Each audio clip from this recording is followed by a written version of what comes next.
അസ്സലാമു അലൈക്കും. അമാനി മൗലവി തഫ്സീർ വായന ഭാഗം 3. അവതരണം. നബി തിരുമേനി സല്ലല്ലാഹു അലൈഹി വസല്ലമയ്ക്ക് പ്രവാചകത്വം നുബുവത്ത് ലഭിക്കുന്നതിന് അല്പം മുമ്പേ അവിടുന്ന് പല സ്വപ്നങ്ങൾ കാണുകയും അവ പ്രഭാത വെളിച്ചം പോലെ യാഥാർത്ഥ്യമായി പുലരുകയും പതിവായിരുന്നു. കുറെ കഴിഞ്ഞപ്പോൾ ജനങ്ങളിൽ നിന്ന് വേറിട്ട് ഏകാന്തവാസം ചെയ്യുവാൻ തിരുമേനിക്ക് ആഗ്രഹം തോന്നുകയുണ്ടായി.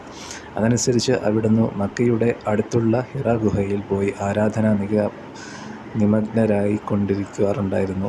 കുറേ ദിവസത്തേക്കുള്ള ഭക്ഷണ സാധനങ്ങളോട് കൂടിയാണ് തിരുമേനി ഗുഹയിലേക്ക് പോയിരുന്നത്. അത് തീരുമ്പോൾ സ്വപത്നിയായ ഖദീജ റളിയല്ലാഹു അൻഹയുടെ അടുക്കൽ വന്നു വീണ്ടും കുറേ ദിവസത്തേക്കുള്ള ഭക്ഷണം ശരിപ്പെടുത്തി കൊണ്ടുപോകും. ഇങ്ങനെയിരിക്കെ ഒരിക്കൽ ഗുഹയിൽ അള്ളാഹുവിൻ്റെ വിശ്വസ്ത ദൂതനായ മലക്ക് പ്രത്യക്ഷപ്പെട്ടു. മുഹമ്മദെ, സന്തോഷിച്ചുകൊള്ളുക, ഞാൻ ജിബ്രീലാണ്. താങ്കൾ ഈ സമുദായത്തിലേക്ക് അള്ളാഹുവിങ്കൽ നിന്നുള്ള ദൂതനാകുന്നു, റസൂലാണ് എന്നറിയിച്ചു.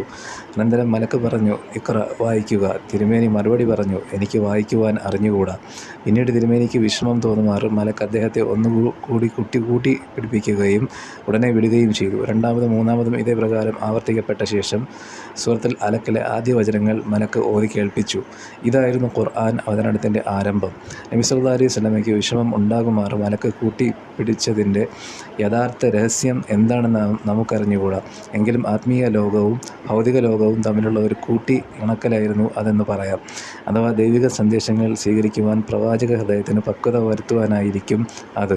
ഒന്നാമതായി അവതരിച്ച ആ വചനങ്ങളുടെ സാരം ഇപ്രകാരമാകുന്നു: സൃഷ്ടിച്ചവനായ നിന്റെ രക്ഷിതാവിൻ്റെ നാമത്തിൽ നീ വായിക്കുക.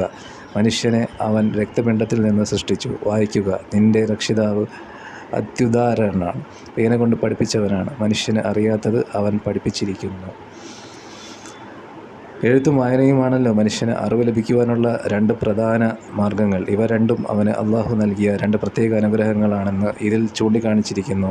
മനുഷ്യൻ്റെ ഉത്ഭവത്തെക്കുറിച്ച് ചിന്തിക്കുന്ന പക്ഷം സൃഷ്ടാവായ അള്ളാഹുവിലുള്ള വിശ്വാസത്തിലേക്ക് അവനെ അതേ നയിക്കുന്നതും അള്ളാഹുവിൻ്റെ ആജ്ഞയ്ക്കൊത്ത് ജീവിക്കുവാൻ അവനെ പ്രേരിപ്പിക്കുന്നതുമാകുന്നു. ഇതാണ് ഈ വചനങ്ങൾ ഒന്നാമതായി മനുഷ്യനെ ഉണർത്തുന്നത്. അസ്സലാമു അലൈക്കും.